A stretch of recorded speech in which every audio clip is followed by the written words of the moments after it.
Nah, kalau tadi ketambahan 75 jadi 935 atau 930 sudah mendekati target. Kata Bu Sri Mulyani, ya kita harus naikin demi kesehatan APBN. Ya beberapa netizen bercanda saya lihat, ya APBN-nya sehat, tapi kami masyarakat tidak sehat. Jadi sebenarnya yang diincer banyak itu adalah yang harus di luar negeri. Teks amnesti 3 ini jadinya adalah semacam target agar dapat tambahan PPh. Ini nanti akan dikembalikan dengan program inilah. Wong ini itu dalam konteks meningkatkan pendapatan agar defisitnya tidak lebar, tidak lebih lebar dari ditargetkan. Kalau mau ditambahi pengeluaran lain ya nggak mungkin lah. Dan yang lebih penting, memperkuat pencegahan penyelewengan dari aparatur fiskus. Belanjanya di markup, di apa, tapi penyimpangan yang sifatnya yang negara harusnya memperoleh, tapi tidak memperoleh atau memperoleh lebih rendah dari yang seharusnya, itu harusnya sistem perpajakan kita sudah bisa mulai mendeteksi itu. Sekarang ini menaikkan 9%, itu bukan soal main-main, tergambar dari laju pertumbuhan konsumsi yang di triwulan 3 kemarin, itu adalah kenaikan konsumsi terendah selama 10 tahun terakhir kecuali saat pandemi. Artinya itu udah isyaratkan tentang menurunnya kelas menengah. Tapi ini untuk menggambarkan saja bahwa duit di tangan pemerintah secara perekonomian tidak selalu lebih baik dari di tangan rakyat dan swasta. Dan untuk kondisi saat ini, rakyat dan usaha itu kekecilan sudah pegangnya. Teks amnesti ini menurut saya makin memperburuk opini tentang pemerintah yang tidak beres melakukan reformasi perpajakan. Baru 2022 kok masih teks amnesti lagi, baru 3 tahun. Di Jakarta ini konon yang bayar STNK yang berplat B kurang dari separuh ya, yang rutin bayarnya tertib 45% katanya.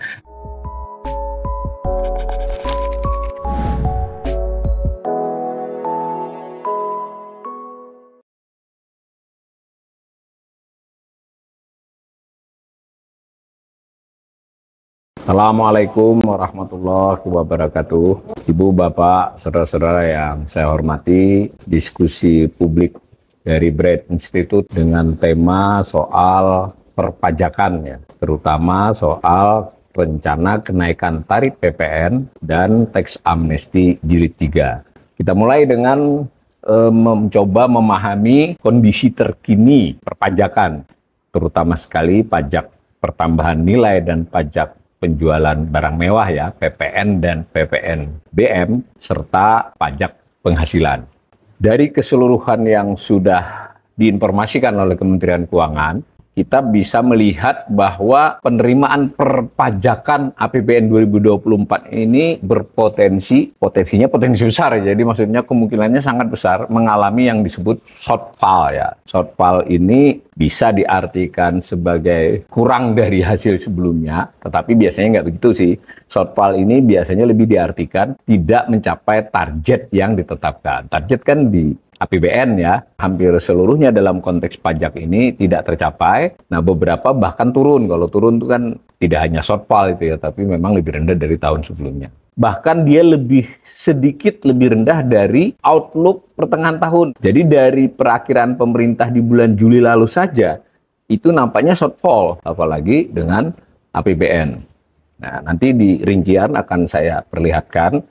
Untuk sementara saya bacakan dulu di depan supaya bisa memahami konteks paparan ini. Nah, penerimaan perpajakan realisasi sampai dengan 31 Oktober 2024. Nah, saya berdasarkan itu Bread Institute itu memperkirakan nanti sampai akhir tahun hanya kurang lebih 2.183 triliun. Jadi ini bukan angka realisasi 31 Oktober ya, tapi perakiraan Bread Institute. Sehingga dengan demikian hanya 94,5% dari target pada 2024. Secara lebih khusus, pajak penghasilan menurut kami dari data 30 September, karena data 31 Oktobernya belum ditayang, itu akan hanya 93% dari target. Jadi hanya mencapai 1.060 triliun.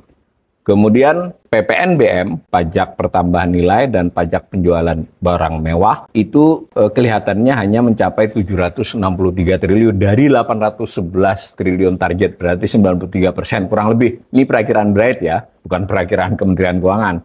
Pada saat bersamaan, target APBN 2025 yang sudah ditetapkan, cuma mungkin masih ada penyesuaian rincian, itu nampaknya ada keinginan untuk memberikan ruang fiskal yang lebih besar sehingga belanjanya tetap ditambah ya. Tidak ada pilihan kalau menambahi belanja, itu berarti juga target pendapatannya dinaikkan karena Semacam itulah. Padahal tadi akan shortfall 2024, berarti target 2025 itu makin jauh, makin membutuhkan laju kenaikan yang lebih tinggi. Akibatnya berbagai opsi tersisa di tahun berjalan ini maupun nanti di 2025 itu sedang diupayakan pemerintah. Nah, mari kita lihat rincian-rinciannya. Nah, dari slide ini, yang atas itu adalah slide dari laporan keuangan pemerintah pusat tahun 2023. Itu realisasi tahun 2023 sepanjang tahun, di sebelahnya realisasi tahun 2022, karena biasanya LKPP itu melaporkan tahun yang berjalan dan tahun sebelumnya. Itu tampak rincian dari yang disebut dengan PPN. Ada yang disebut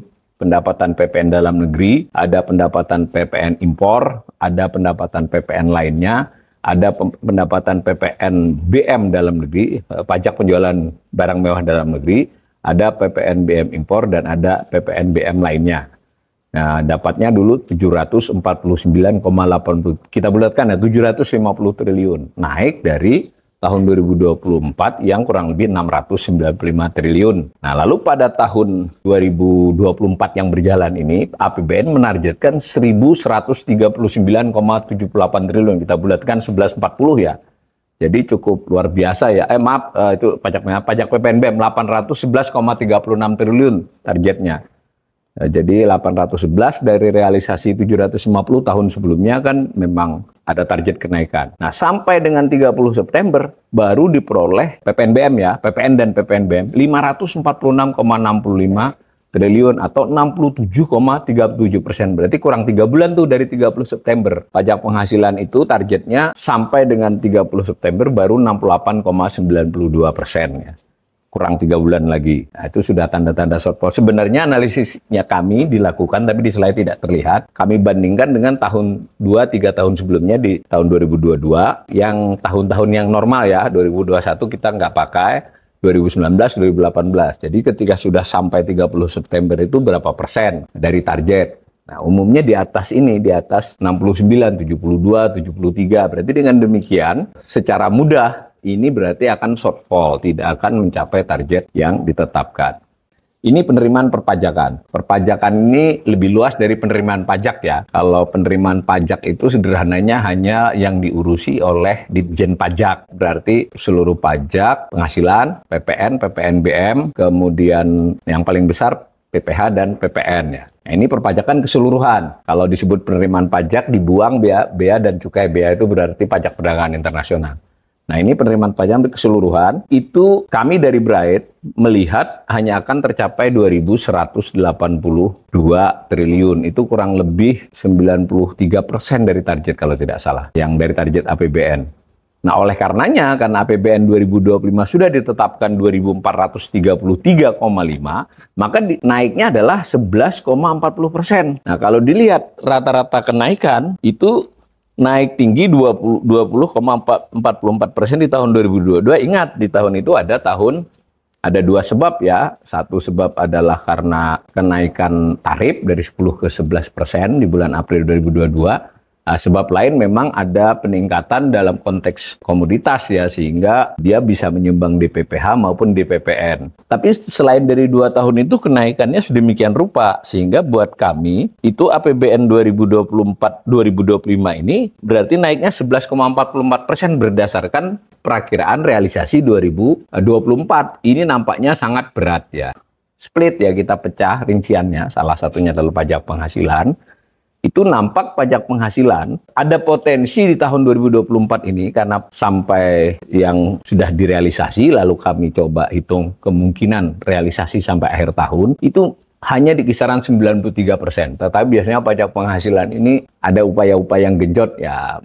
Kalau 94% kan shortfall juga tetap kan. Kalau anggap saja benar perhitungan kami di Bright 93%, maka kebutuhan naiknya di tahun 2025 itu berdasarkan angka yang sudah ditetapkan itu berarti naiknya 14,08%. Nah, dari rata-rata historis kenaikan, naik untuk 14,08% ini juga sangat berat. Menjadi latar belakang mengapa nanti ada tax amnesty kalau berdasarkan ini. Nah, lucu memang, dari satu sisi dia disebut pengampunan pajak, di sisi lain targetnya adalah memperoleh tambahan pendapatan atau penerimaan pajak penghasilan karena ada uang tebusan atau denda ya. Nah, secara umum kita melihat di pajak penghasilan ini, Rata-rata di 2004-2009 tuh naik per tahunnya 22,87%. 2010-2014 rata-rata naik 11,56%. Di era Jokowi yang pertama sebelum pandemi 7,38%. Setelah pandemi naiknya rata-rata 8,74%. Jadi selama era Pak Jokowi memang laju kenaikan penerimaan pajak penghasilan ini memang melambat. Sebenarnya terjadi juga di total penerimaan perpajakan. Secara lebih khusus adalah pajak pertambahan nilai dan PPNBM. Menurut perhitungan kami, karena dari realisasi yang sudah ada, kita proyeksikan, kemungkinan nanti hanya akan bisa mencapai 94% dari target. Menariknya ya, baik itu pajak penghasilan maupun PPN dan PPNBM ini, di outlook, saya ulangi ya, outlook itu adalah perkiraan pemerintah sendiri di pertengahan tahun, itu masih optimis pemerintah. Tapi ke sini kelihatannya optimisme yang di pertengahan tahun ini kemungkinan tidak tercapai. Nah, dari sisi kami Bright melihatnya hanya akan 94%. Kalau benar perakiraan kami, maka penerimaan pajak pertambahan nilai dan PPNBM sepanjang tahun 2024 ini hanya setara dengan 2023. Bahkan bisa sedikit lebih rendah, sedikit banget ya, tapi sebut saja setara lah. Kalau dia setara, maka gambar itu sudah memperlihatkan tahun 2025 itu targetnya luar biasa. Kalau di persentase jadi 23,92%. Nah, di sini kuncinya. Ya, target ini nggak mungkin dipenuhi secara teknis ya, kalau tarifnya 11%. Naik yang besar itu kan ketika 2022 ya, salah satunya itu karena ada tambahan kenaikan tarif. Di 2024-25 ini kalau tidak ada kenaikan tarif PPN, ya nyaris tidak mungkin tercapai itu target APBN itu. Untuk memenuhi target APBN 2025 itu, tarif PPN naik dan bisa juga ditambahi dengan beberapa jenis pelonggaran pajak ya. Baik itu tarif ditanggung pemerintah atau juga keringanan untuk pembayaran pajak untuk jangkanya di sementara tidak bayar, itu kelihatannya akan dikurangi. Kalau TDP ini adalah yang terkait PPN perumahan rakyat ya, yang sempat diperpanjang ketika sudah berakhir 30 September, diperpanjang sampai Desember. Kita tidak tahu, kelihatannya benar-benar akan tidak lagi diberlakukan atau diberlakukan bagaimana, kita lihat saja nanti di 2025. Kalau mau mengejar target, kelihatannya TDP bisa jadi ditetapkan ya, maksudnya tidak lagi ditanggung pemerintah, tidak TDP gitu loh, PPN-nya PPN utuh. Maka ya salah satu yang terancam ya adalah target penyediaan rumah rakyat ya. Sebelum kita membahas lebih lanjut tentang angka-angka, itu ada undang-undang tentang pajak pertambahan nilai ya. Tapi ini sudah mau sesuai jadwal. Sesuai jadwal juga sudah menimbulkan keributan ya. Kenapa? Karena suasana ekonominya tidak pas. Pada waktu 2022 dinaikin dari 10 menjadi 11 sesuai undang-undang itu, nampaknya keributan tidak sebesar sekarang. Ada berbagai alasan. Pada waktu itu ekonomi memang sudah mulai pulih dari COVID. Jadi suasananya suasana mendaki 2022 terkesan lebih bagus daripada 2021. Maka ketika dia diterapkan tambahan PPN itu tidak banyak reaksi ya. Nah, sekarang jadi beda nih. Situasi ekonomi sedang melandai, itu lalu pajak tetap akan diterapkan. Kalau alasannya legal, ya iya karena sudah ditetapkan undang-undang. Kalau itu kan mah gampang banget. Undang-undang yang beberapa saja bisa dirubah cepat, ini bisa kan dengan Perpu. Kalau mau menunda itu tidak harus undang-undang. Peraturan pemerintah pengganti undang-undang kan bisa, baru nanti dibicarakan di DPR. Itu undang-undangnya. Secara umum PPN ini pengertiannya adalah jenis pajak yang dikenakan atas konsumsi barang atau jasa. Ya bersifat umum ya. Pajak yang dikenakan atas penyerahan barang dan jasa kena pajak. PPN bersifat tidak langsung, maksudnya tidak langsung tidak pada orang yang membeli ya, tetapi pada PKP, pengusaha kena pajak. Kira-kira gitu. Cakupan BKP itu pada dasarnya seluruh barang dan jasa, kecuali yang dikecualikan. Jadi negatif list istilahnya ya. Jadi pada dasarnya dia mencakup seluruh barang dan jasa, tetapi sekian macam barang dan jasa dikecualikan. Ya, ini contoh saja yang dikecualikan itu barang kebutuhan pokok seperti beras, daging, sayuran, buah-buahan, dan telur. Sebenarnya sempat ada wacana dulu nih, ini juga mau dipajaki. Lalu ada jenis seperti jasa kesehatan, jasa pendidikan, jasa sosial, jasa asuransi, dan jasa angkutan umum. Kemarin saya ada yang japri saya yang nanya, ini berarti angkot naik. Kalau berdasarkan ini dia tidak dikenakan pajak pertambahan nilai ya. Tetapi ini tetap harus kita baca di peraturan Menteri Keuangannya nanti. Karena misalnya jasa kesehatan ini dikecualikan, tidak mungkin ada jasa kesehatan yang tidak dikecualikan ya. Mungkin saya tidak terlalu tahu teknisnya. Makanya ulasan ini, ulasan sebagai ekonom bukan sebagai ahli pajak ya. Nanti kalau yang tentang pajak ditanya ke ahlinya aja. Kira-kira PPN itu begitu. Kalau kita hitung hipotesisnya, jika dari 11 dinaikin 12 sesuai dengan jadwal, saya tidak ingin bela pemerintah, tapi ya saya ingin pastikan sebetulnya itu sudah ditetapkan. Jadi kalau mau tidak naik, justru harus ada undang-undang baru atau peraturan pemerintah untuk menyatakan tidak jadi dinaikkan. Jadi bukan terbalik ya. Kalau secara hukum ini, kenaikan PPN ini kita lihat dulu sebelum kita bicara dari 11 ke 12. Itu pra-pandemi, 10 tahun selama era SBY itu rata-rata kenaikan PPN ini. PPN kalau saya sebut PPN termasuk PPNBM ya, untuk menyederhanakan. Itu naiknya 15,35% per tahun. Grafik yang atas tadi ya, tertinggi pada tahun 2008, mencapai 35,67%. Namun, tambahan tahun berikutnya 2009 itu kontraksi 7,91%. Apa itu maksudnya? Ini mungkin kita lihatkan lagi gambarnya ya. Ini kalau dianalisis sebagai ekonom, itu kita kaitkan dengan kondisi 2009 dan 2008. 2009 itu memang ada pelemahan ekonomi, kita kena dampak dari krisis di Amerika ya. Terdampaknya ya secara tidak langsung karena kita memang terkait dengan ekspor impor maupun terkait dengan aspek-aspek supply chain ya. Sehingga di 2009 kita kena itu resesi ringan, kemudian naik kembali. Nah kita kembali ke rata-ratanya ya, karena saya tulis terpisah ini. Rata-rata 5 tahun era pertama Jokowi sebelum pandemi itu 5,63. Jadi tetap lebih rendah dari rata-rata selama 10 tahun era SBY yang 15,35 meskipun pernah kontraksi.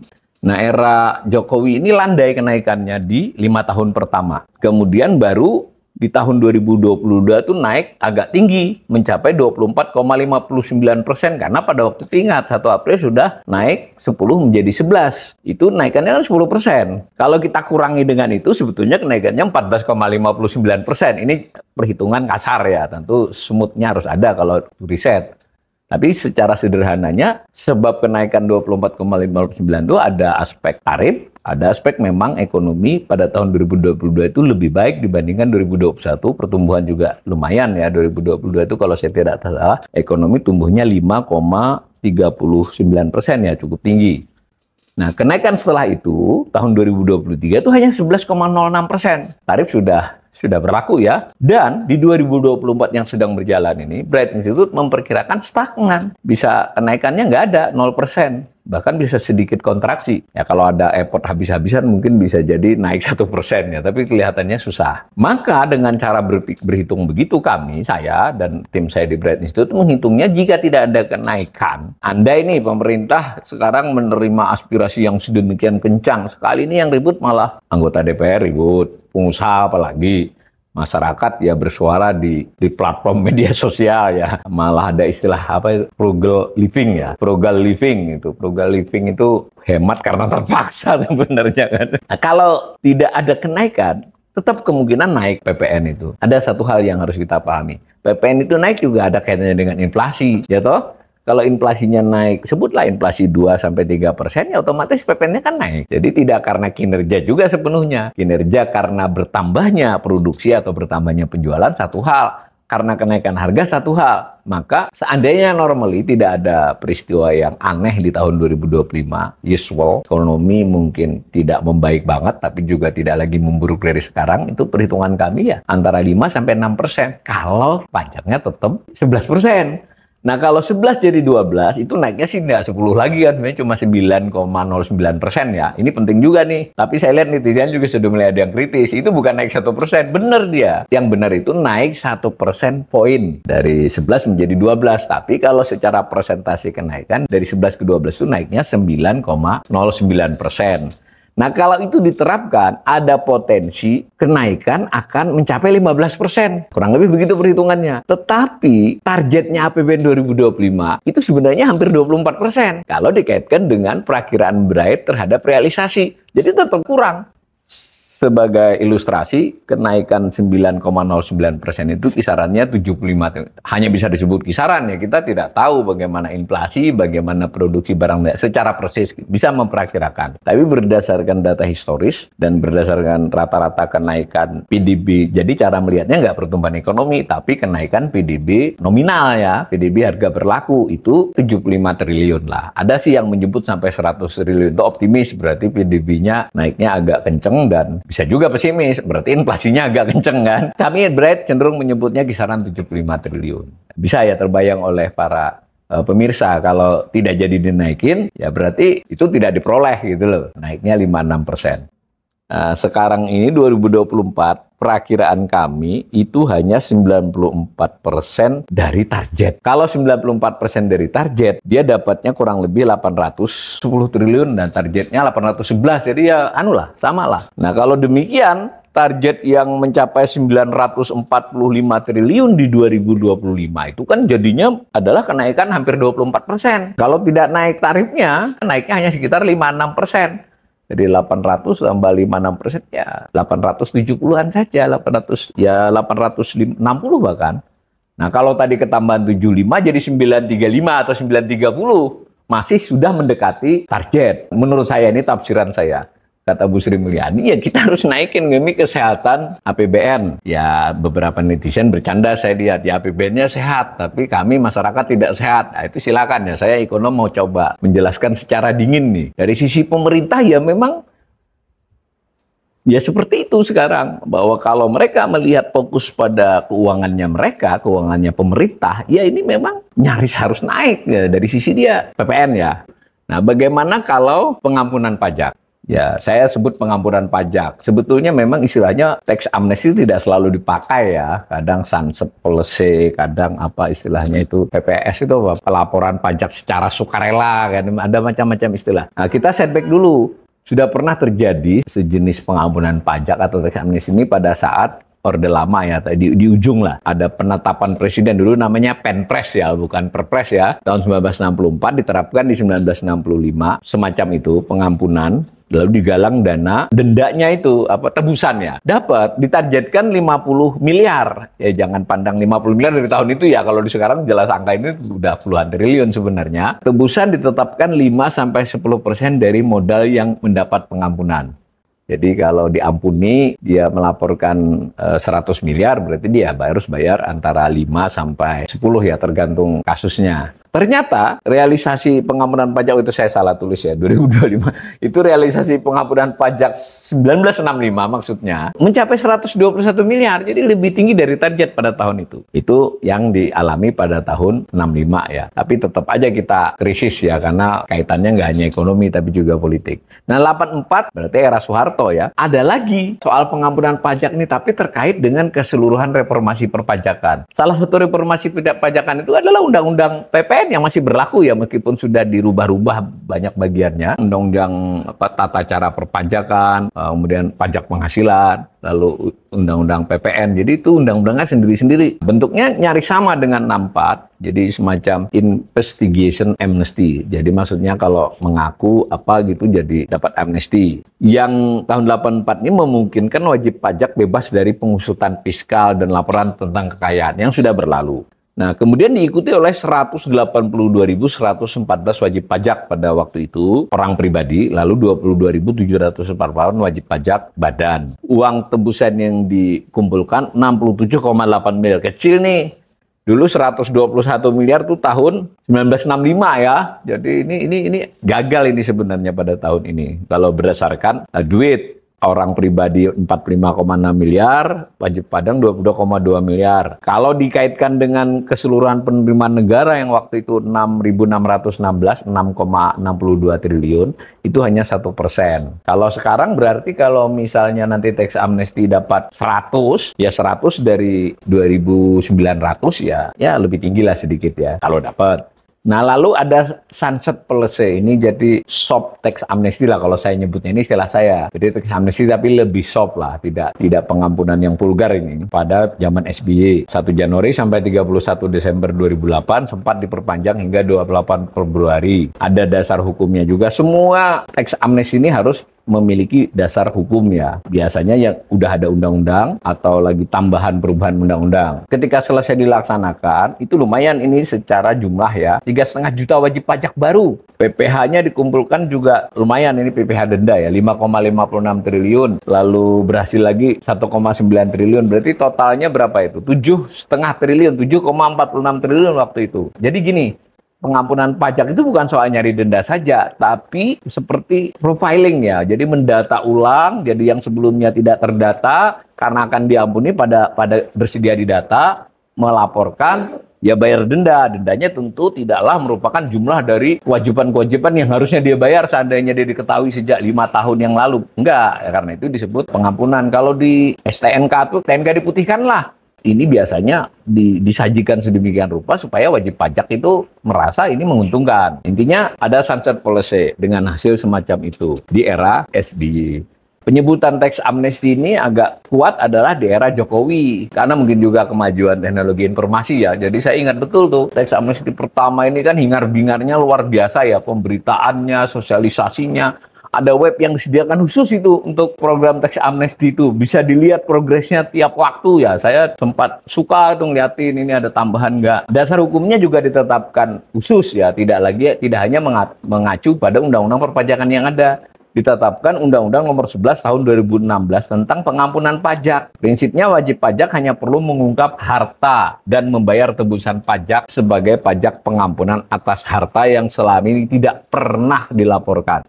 Tujuannya waktu itu secara teoritis, satu, meningkatkan likuiditas domestik, menurunkan suku bunga dan investasi, dan perbaikan nilai tukar rupiah melalui pengalihan harta. Jadi sebenarnya yang diincer banyak itu adalah yang naruh duit di luar negeri gitu, dengan mengungkapkan lalu ada syarat-syarat dibawa balik, tapi nggak dikenakan pidana, bahkan ya diampunilah, harusnya kan dia bayar ini itu, bayar tebusan saja, dan itu relatif secara teknis sangat menguntungkan. Ya semenguntung-menguntungkan kan orang tetap bayar gitu loh, kurang lebih begitu. Jadi bagi buat yang ditawarin juga tetap mikir, saya balik apa saya laporkan dan saya kembali, ya toh? Atau tidak, dia punya perhitungan sendiri dari sisi pemerintah. Dia kembali, kita dapat tebusan, dan yang penting satu, aslinya itu ingin itu. Berarti berikutnya orang ini adalah target pajak, tanda petik ya target. Maksudnya ini adalah potensi untuk jadi perluasan pajak di waktu-waktu mendatang. Dilakukan selama 3 periode, 28 Juni sampai 30 September, terakhir 1 Januari sampai 31 Maret 2017. Sebenarnya nggak sampai setahun ya, tapi karena tahunnya tabrak, kurang lebih disebut tax amnesty tahun 2016, sehingga realisasinya sampai 2017. Yang ngikuti 956.793 wajib pajak, hampir 1 juta wajib pajak ya. Nilai harta yang diungkap itu mencapai 4.854 triliun. Sebenarnya hingar-bingarnya ini dibandingkan sunset policy-nya SBY, secara orang yang melaporkan, orangnya bukan duitnya, itu lebih banyak di zaman SBY. Tapi mungkin juga kita harus adil juga, karena kan waktu itu belum banyak yang punya NPWP. Nah disinilah di tahun amnesti 1 inilah orang-orang mulai merasa harus punya NPWP dan seterusnya ya. Ini memulainya. Saya juga mulai punya NPWP sejak ini ya. Sebelumnya saya juga nggak tahu harus punya NPWP karena memang saya lama menganggur dulu. Nah, kemudian pencapaian program repatriasi dalam teks amnesti jilid 1 ini jauh dari target. Jadi komitmen repatriasi harta itu dari luar yang ditarget itu hanya 147 triliun. Targetnya 1.000. Ya ini sedikit menyimpang ya. Tentu yang saya ungkapkan ini hanya sekedar ya buat kita jadi gambarannya. Kan ingat kan Pak Jokowi pada waktu kampanye atau awal pemerintahnya bilang ada duit 11.000 triliun duit orang Indonesia di luar. Ya sekarang ditargetkan 1.000 aja kembali, tidak dikriminalisasi lah gampangannya. Itu kan sudah cukup realistis tuh target. Dari orasi 11.000 kita mau tak 1.000 saja yang balik. Karena dengan 1.000 balik itu akan luar biasa buat likuiditas. Bisa ya, 11.000 yang dulu ditabung di Singapura, bukan ditabung, pokoknya ditaruhlah di Singapura, di Hong Kong, dimanapun, kembali ke sistem keuangan Indonesia. Mau dia belikan surat berharga negara, mau dia taruh di deposito, mau dia taruh di pasar uang, pasar modal Indonesia, kan tetap akan meningkatkan likuiditas domestik, kurang lebih begitu. Nah, dengan banyaknya yang masuk itu, pasti suku bunga bisa ditekan, karena hukumnya kan permintaan penawaran. Karena banyak duit yang masuk, ini harapan ya, maka harganya turun gitu loh. Jadi mungkin bank bisa memberi bunga yang lebih rendah dari seandainya tidak duit itu masuk. Kemudian yield SBN juga bisa ditekan. Harapannya dapat 1.000 triliun yang balik. Ternyata yang balik hanya 147 triliun. Gitu ya. Bahwa ada yang mengungkap 4.850 itu totalnya. Jadi malah yang banyak mengungkap yang dalam negeri. Nah dalam negeri ketika diungkapkan tergantung ya, belum tentu dia menambah likuiditas. Karena sebenarnya duit itu sudah ada di sistem keuangan sebagiannya, cuma diberitahu saja bahwa itu duit saya. Nah, ada juga yang malah karena namanya harta kan tidak seluruhnya harta finansial, tapi ada harta yang bersifat aset tetap. aset tetap kan tidak menambah likuiditas kan, kurang lebih begitu. Teks amnesti 1 ini dianggap sebetulnya tidak terlalu berhasil ya. Agak sedikit hasilnya lumayan itu hanyalah dalam konteks denda. Dendanya dapat 114 triliun dari target 165 triliun. Jadi 69%, 70% lah. Kalau orang sekolah kan 7 itu udah masuk lah tuh barang. Lulus. Nah, perhatikan bahwa deklarasi luar negeri itu 1031 triliun. 1000 triliun didapat deklarasinya, tapi nggak balik. Memang nggak wajib. Kalau dia mau balik, ada insentif. Kalau dia mau tetap di sana, dilaporkan beda lagi. Nggak harus balik waktu itu. Kebetulan dalam konteks diskusi ilmiah, saya sempat sebelum ini diterapkan, ada pernah 1-2 kali ikut ya, mendengarkan paparan, melihat berdiskusi para pakar. Itu maksudnya lebih profiling wajib pajak, bukan dendanya yang dikejar. Untuk yang amnesti 1 loh ya. Jadi bukan karena pemerintah sedang kesulitan penerimaan, maka kasih teks amnesti biar tebusannya banyak. Itu tidak terlampau di ini. Yang lebih kuat adalah mencoba reformasi di mana basis perpajakan kita makin luas dan kemungkinan untuk menata selanjutnya lebih mudah buat aparatur fiskus kan, jadi kelihatan. Karena orang sekaya itu masa bayarnya segini, tidak mesti juga dia kan. Jadi ada dasar untuk menelusuri siapa yang ditelusuri juga. Nah, itunya kelihatannya gagal. Ya gagalnya itu pada waktu itu belum ketahuan gagal. Ketahuan gagal itu setelah berjalan beberapa tahun tidak terjadi peningkatan penerimaan pajak penghasilan secara signifikan. Dan grafik kita tadi biasa saja naiknya. Oh, berarti kan tidak berhasil memperluas. Karena konteksnya adalah pajak penghasilan, tidak langsung sih ya. Maksudnya tidak berarti orang yang hartanya banyak harus bayar PPh banyak, enggak juga. Tapi kan orang yang kaya itu mungkin mestinya membayar PPh lebih besar, harus ditelusuri. Dan yang lebih menunjukkan tidak berhasilnya TA1 adalah adanya TA2. Ya, ini tidak terlalu gegap gempita ya. 6 bulan 1 Januari 2022 sampai 30 Juni 2022. 6 tahun ya dari TA1. TA ini sebenarnya di beberapa negara ya harusnya antara 15-20, 10 tahun saja itu sudah mending ya, ini 6 tahun. Nah, berarti kan profiling yang kemarin itu kan tidak terlalu jelas tuh, sehingga perlu lagi dan teks amnesti kedua ini kelihatan tujuannya tidak pada profiling tapi cari tebusan karena pemerintah dalam penerimaan negara sedang mulai kesulitan ya di 2022 itu lebih ditarget pada tebusannya. Cukup ada hasil karena wajib pajaknya ikut 247.918. Bandingkan ya, yang pertama itu yang ikut hampir 1 juta ya, 956.000 wajib pajak. Ini cuma 250 ribuan wajib pajak. Yang diungkap juga nggak sampai 1.000 triliun, hanya 594 triliun. Cuma tebusannya lumayan, 60 triliun, berarti masuk kan pendapatan pajak 60 triliun di tahun 2022. Basicnya teks amnesti 2 ini adalah juga harmonisasi peraturan perpajakan Undang-Undang Nomor 7 Tahun 2012. Jadi sama dengan PPN yang akan diterapkan naik 12% ini. Di situ diungkap ada kesempatan untuk itu, lalu ditunjang dengan PMK, Peraturan Menteri Keuangan tentang tata cara pelaksanaan program pengungkapan sukarela. Jadi seingat saya teks amnesti jilid 2 ini tidak bergema sebagai teks amnesti ya, tapi sebagai PPS ya, program pengungkapan sukarela. Sekarang teks amnesti 3 sedang disiapkan. Belum dipastikan karena yang kita dapat berita adalah masuk ke dalam legislasi daftar undang-undang yang menjadi prioritas di tahun 2025. Jadi di Badan Legislasi DPR salah satunya adalah undang-undang tentang pengampunan pajak ini. Hebatnya lagi ini bukan diinisiasi oleh pemerintah, tapi diinisiasi oleh Dewan Perwakilan Rakyat. Bisa jadi, bisa kalau cepat DPR membahasnya, bisa saja ini berdasarkan pengalaman juga yang namanya teks amnesti itu umumnya yang sudah itu bulan April atau bulan Juni kan mulainya. Jadi kalau undang-undangnya bisa beres sampai Maret, ya berarti bisa teks amnesti 2025 ini terjadi. Nah, bisa juga di semester kedua pelaksanaannya.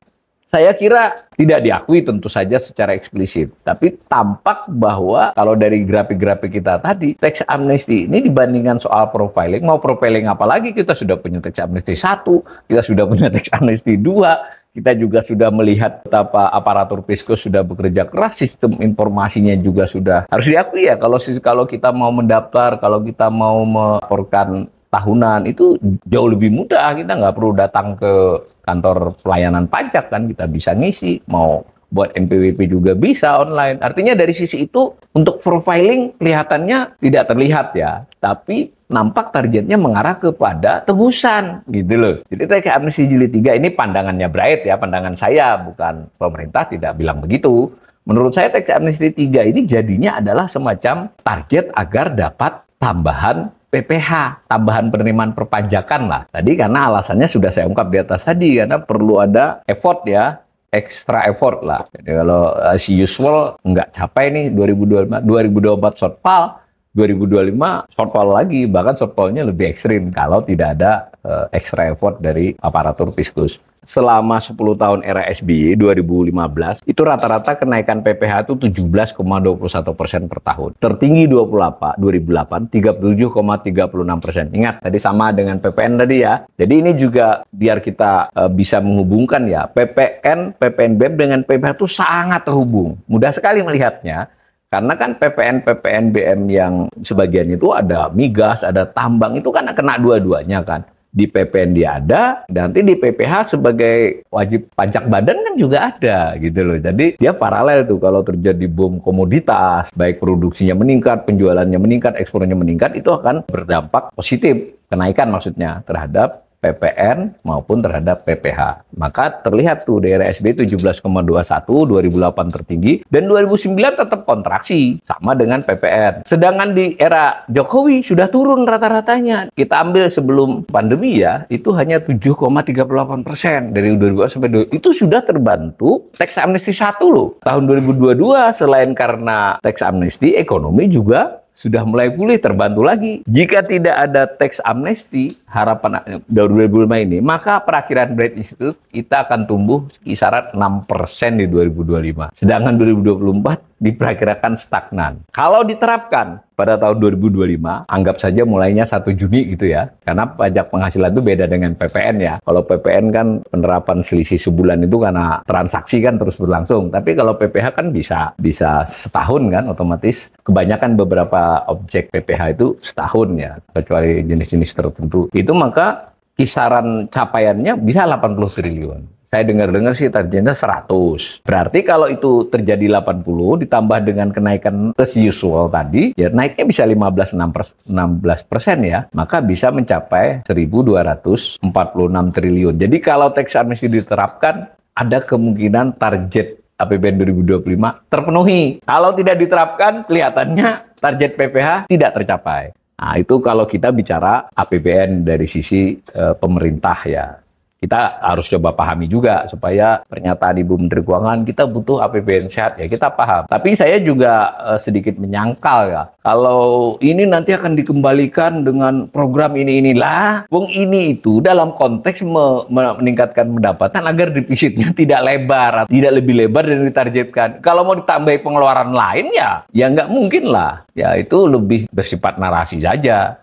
Bansos ya, bansosnya itu mungkin dijelaskan. Jadi bansos yang sudah direncanakan dijelaskan itu karena kenaikan tarif pajak. Ya saya kira yang gitu-gitu nggak usah lah. Yang penting sekarang pemerintah jujur saja. Ini kalau malah saya bantu nih penjelasan ini tadi. Ya harusnya masyarakat dijelasin nih. Kalau tidak ada ya segini.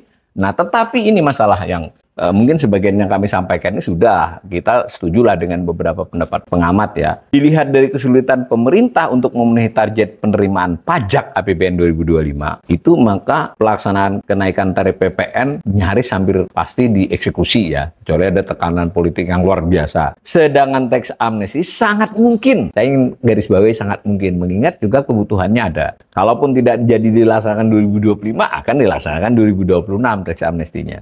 Nah, langkah lain yang meningkatkan penerimaan pajak kan sudah diwacanakan ke publik. Antara lain, satu misalnya akan memastikan mengeksekusi mereka yang belum bayar, sudah terutang, inkrah sudah secara hukum. Ada simpang siur tuh, ada yang bilang 100, 150. Jadi dia sudah diputusin bang kurang bayar atau belum bayar, tinggal ditarik. Nah ini kan soal, bisa nggak narik 100, 150, dan sudah tahu sendiri yang tidak bayar segitu itu kan yang gede-gede kan, nggak mungkin yang cuma utang 1 juta, 2 juta kan mudah.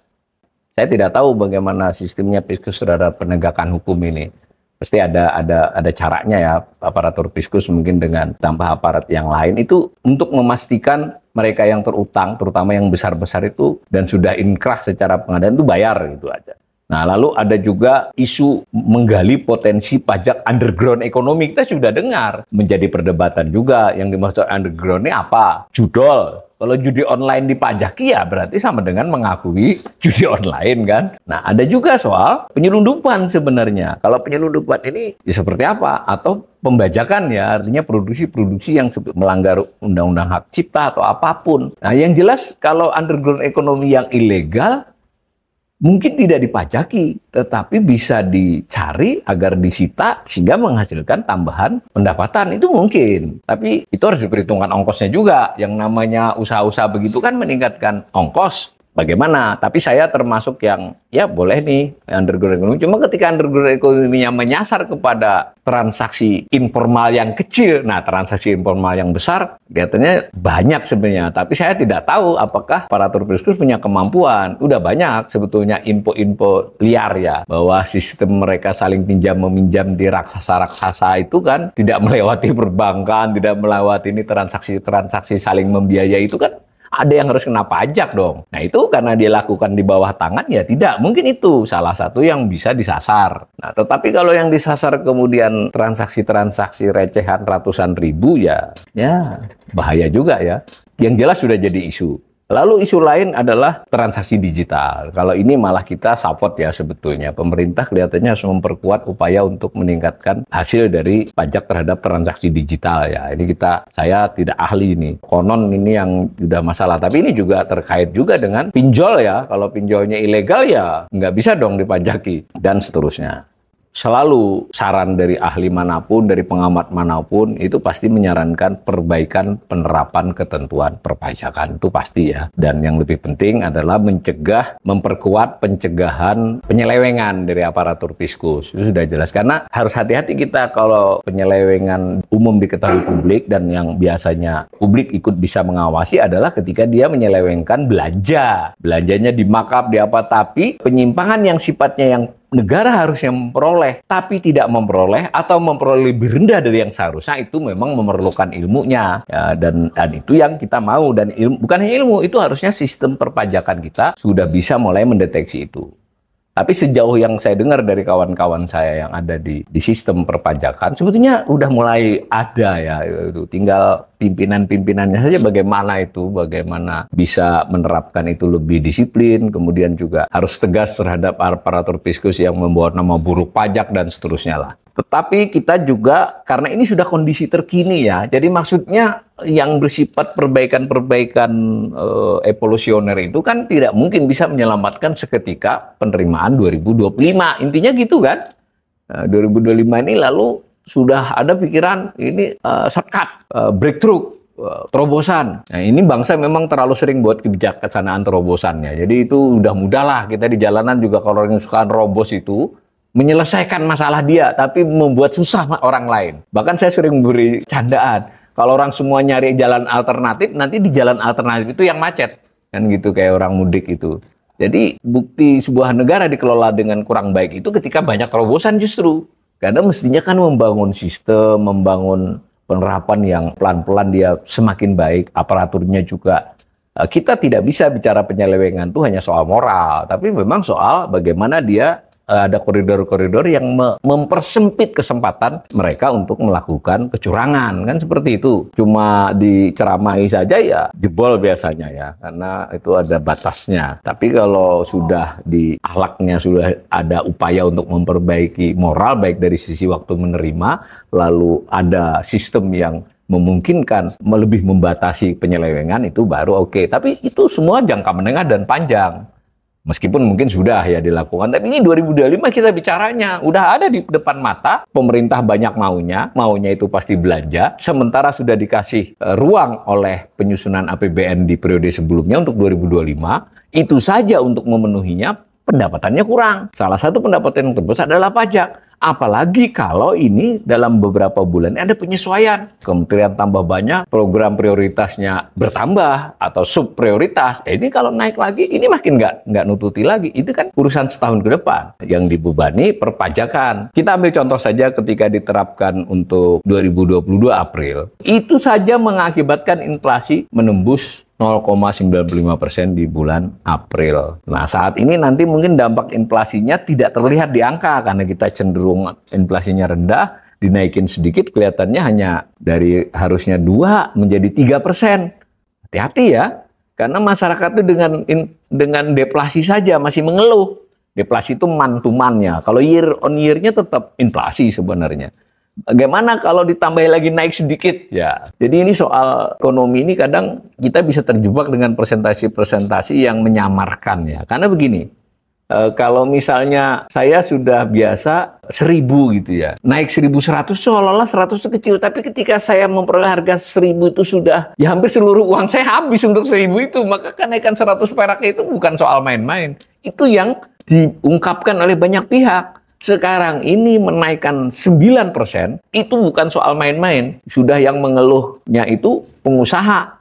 Kalau konsumennya mungkin tidak dapat kesempatan mereka jadi narasumber di TV atau di mana. Tetapi tergambar dari laju pertumbuhan konsumsi yang di triwulan 3 kemarin hanya naik 4,95% year on year. Itu adalah kenaikan konsumsi terendah selama 10 tahun terakhir kecuali saat pandemi. Artinya itu udah isyarat kan. Informasi dari BPS tentang menurunnya kelas menengah udah jadi wacana publik. Itu serius karena PPN itu lebih mengena kepada kelas bawah, menengah, dan juga menengah tengah bahkan. Mungkin menengah atas saja yang nggak kelihatan. Dan satu lagi, kalau dari sisi kami Bright, sudah jelas belakangan ini sudah crowding out namanya kondisinya. Crowding out itu adalah kondisi di mana pemerintah itu mengambil bagian dari swasta. Swasta ini termasuk masyarakat. Itu agak sedikit lebih gitu dari yang seharusnya. Sehingga si masyarakat terpaksa mengurangi 2 hal buat swasta, korporasi, perusahaan itu berkurang. Dananya untuk investasi, buat masyarakat berkurang untuk daya beli. Itu namanya crowding out. Nah, ketika di tangan pemerintah, seandainya pemerintah kemudian melakukan belanja yang menggantikan fungsi dari investasi dan belanja masyarakat ini, dia bisa balance, bahkan bisa lebih baik. Tetapi ketika belanjanya pemerintah, misalnya satu bayar bunga utang gitu loh. Yang kedua belanja modal, tapi belanja modalnya misalnya impor, itu jadi masalah. Bukan berarti kita anti impor ya, tapi ini untuk menggambarkan saja bahwa duit di tangan pemerintah secara perekonomian tidak selalu lebih baik dari di tangan rakyat dan swasta. Dan untuk kondisi saat ini, rakyat dan usaha itu kekecilan sudah pegangnya. Kecuali orang kaya ya. Kita memang tidak termasuk yang tinggi di dunia. Rata-rata global itu 15,4%. Bahkan ada yang 20, 23 ya. Tetapi di ASEAN kita 11 itu nomor 2 tertinggi setelah Filipina. Kalau kita 12 sama dengan Filipina ya. Ada lagi aspek soal tarif tunggal untuk PPN dan opsi multi tarif. Saya tidak ahli di bidang ini, tapi kan layak ini dikaji. Apakah dari sisi kemudahan memang tarif tunggal itu menjadi lebih mudah buat pemerintah. Tapi multi tarif apakah dimungkinkan dan apakah lebih efektif? Saya lihat di naskah akademik undang-undang yang 2021 tadi ada, tapi mungkin perlu dibicarakan ulang sekarang. Nah, yang terakhir, tax amnesty ini menurut saya makin memperburuk opini tentang pemerintah yang tidak beres melakukan reformasi perpajakan. Baru 2022 kok masih tax amnesty lagi, baru 3 tahun. Mobil di Jakarta ini konon yang bayar STNK yang berplat B kurang dari separuh ya, yang rutin bayarnya tertib 45% katanya. Tentu ada yang setahun, ada yang 2 tahun matinya ya. Nanti kan nunggu pemutihan ya. Itu yang kelihatan behavioral biasa saja. Nah, kalau tax amnesty kan bisa jadi begitu. Bahkan yang lebih buat opini publik, mereka ngelihat tax amnesty ini kan seolah-olah pengampunan nih. Yang gede-gede dan pasti yang banyak memanfaatkan yang gede kan kalau tax amnesty. Yang gede-gede diampuni, kami ditekan-tekan, kan bisa begitu. Dari sisi urutan penjelasan itu namanya tax amnesty, tapi dari sisi pemerintah dapat duit. Gitu loh. Mengampuni tapi dapat duit, ya kan sudah saya jelaskan, itu adalah dendanya. Nah, tapi bagaimanapun ulasan kami di Bright itu mengingatkan kepada otoritas pemerintah, mestinya DPR juga bersuara. Cobalah mulai, apalagi soal pajak ini adalah soal yang sangat serius dalam pengelolaan keuangan negara, itu dilihat dalam perspektif jangka menengah sekurang-kurangnya, kalau nggak bisa jangka panjang. Jadi benar-benar ada strategi yang memang ingin dicapai sekian tahun, bukan terdesak oleh keadaan shortfall seperti itu. Kecuali hal-hal yang bersifat teknis ya, tadi misalnya mengejar digital atau itu boleh lah, itu kan karena kan penting. Tetapi bagaimana tax amnesty, bagaimana tarif, itu mestinya lebih berperspektif yang lebih jangka menengah. Demikian ya. Mudah-mudahan pendapat dari kami Bright Institute ini bisa menjadi salah satu wacana publik yang bisa memperkaya pertimbangan terhadap hal ini. Terima kasih. Assalamualaikum warahmatullahi wabarakatuh.